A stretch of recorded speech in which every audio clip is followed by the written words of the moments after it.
નમસ્કાર. ચાલો આજે શિક્ષણની દુનિયામાં થોડા ઊંડા ઉતરીએ.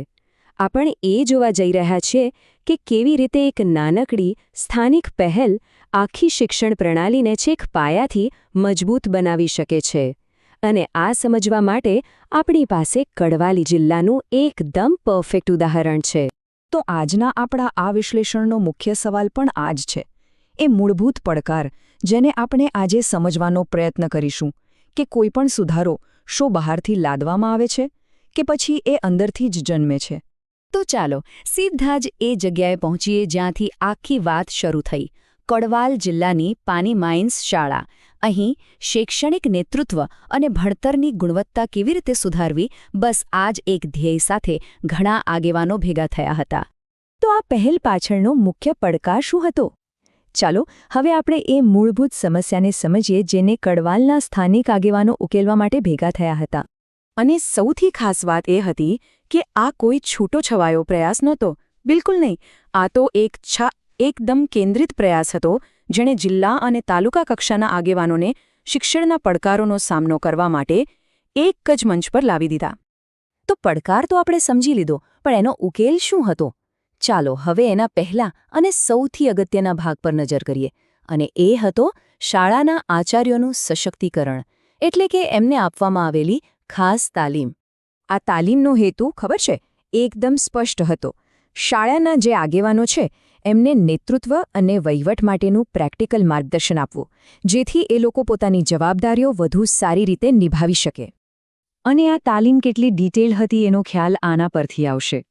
એમાં જુઓ, સ્કૂલ મેનેજમેન્ટ હતું, એજ્યુકેશનની ક્વોલિટી કેવી રીતે વધારવી એ હતું, સાથે સાથે વહીવટી જવાબદારીઓ અને અત્યારના જે પડકારો છે એનો સામનો કેવી રીતે કરવો, મતલબ લગભગ બધું જ આવરી લેવાયું હતું. આ એકદમ કોમ્પ્રિહેન્સિવ ગાઈડન્સ હતું. અને ખબર છે, આ તાલીમની સૌથી રસપ્રદ વાત શું હતી? આ અદ્ભુત સરખામણી, કે જેમ કોઈ જહાજના કપ્તાનને દિશા માટે હોકાયંત્ર અને નકશાની જરૂર પડે, બસ એ જ રીતે એક આચાર્યને પણ શાળાને સાચી દિશામાં લઈ જવા માટે સ્પષ્ટ માર્ગદર્શન અને વહીવટી સમજની જરૂર પડે છે. આ એક જ વાતથી લીડરશિપ જેવો મોટો કોન્સેપ્ટ કેટલો સરળ અને યાદગાર બની ગયો, નહીં? તો જુઓ, આચાર્યોને વ્યક્તિગત રીતે તો સક્ષમ બનાવી દીધા, પણ સાચું પરિવર્તન તો હંમેશા સામૂહિક પ્રયાસથી જ આવે છે. અને બસ અહીંથી જ ઉકેલનો બીજો ભાગ શરૂ થાય છે. એ છે એક મજબૂત સંગઠનાત્મક માળખાની રચના. અને આ સંગઠનાત્મક માળખું એટલે કડવાલ તાલુકા પ્રાથમિક શિક્ષક સંઘ. હવે સમજો, આ માત્ર એક જૂથ નહોતું, આ એક એવી વ્યવસ્થિત સંસ્થા હતી જેનો હેતુ સ્પષ્ટ હતો: શિક્ષકોને પ્રોફેશનલ સપોર્ટ આપવો, ટીમવર્કને પ્રોત્સાહન આપવું અને શાસન વ્યવસ્થિત રીતે ચાલે એ જોવું. અને આ નવા સંઘનું જે લીડરશિપ સ્ટ્રક્ચર હતું એ પણ ખૂબ જ વ્યવસ્થિત હતું. જુઓ, મુખ્ય નેતૃત્વમાં પ્રમુખ તરીકે અર્જુનસિંહ લુહાર, ઉપપ્રમુખ તરીકે સુભાષભાઈ બારિયા, પછી વહીવટ માટે અલગ ટીમ, નાણાકીય બાબતો માટે અલગ અને પ્રચાર માટે પણ અલગ મંત્રીઓ. દરેક જવાબદારી માટે ચોક્કસ વ્યક્તિની નિમણૂક કરાઈ હતી. તો આવા માળખાનું મહત્વ શું છે? જુઓ, આ માત્ર પદવીઓની યાદી નથી. ના, આ તો એક જીવંત નેટવર્ક છે જે સહિયારી જવાબદારી અને સતત સપોર્ટની ખાતરી આપે છે. એક એવી સિસ્ટમ જ્યાં દરેકને પોતાની ભૂમિકા અને જવાબદારીની પૂરી સ્પષ્ટતા હોય. તો હવે આપણી પાસે બે મુખ્ય પેલર છે.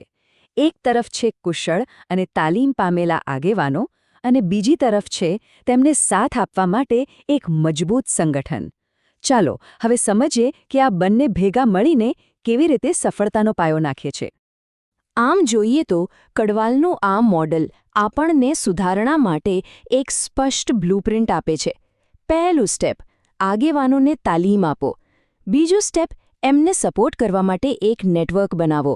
અને ત્રીજું, સૌથી અગત્યનું સ્ટેપ, આ કુશળ વ્યક્તિઓ અને મજબૂત સંગઠનને જોડીને એવું પરિવર્તન લાવો જે લાંબા સમય સુધી ટકી રહે. અને આ આખી વાતનો સાર બસ આ એક જ વાક્યમાં સમાઈ જાય છે કે આચાર્યનું સક્ષમ નેતૃત્વ એ જ એ પાયાનો પથ્થર છે જેના પર શાળાના વિકાસની આખી ઇમારત ટકેલી હોય છે. આનાથી વધુ સચોટ વાત બીજી કઈ હોઈ શકે?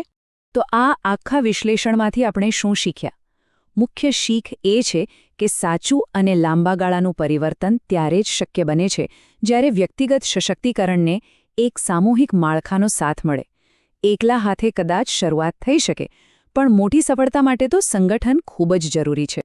અને અંતે કડવાલની આ સફળતાની ગાથા આપણને એક મોટા સવાલ તરફ દોરી જાય છે. શું આ જ બ્લુપ્રિન્ટ, આ જ મોડલ બીજા જિલ્લાઓમાં પણ શિક્ષણ ક્ષેત્રે પરિવર્તનની આવી જ એક નવી લહેર લાવી શકે છે? આ ખરેખર એક વિચારવા જેવો પ્રશ્ન છે.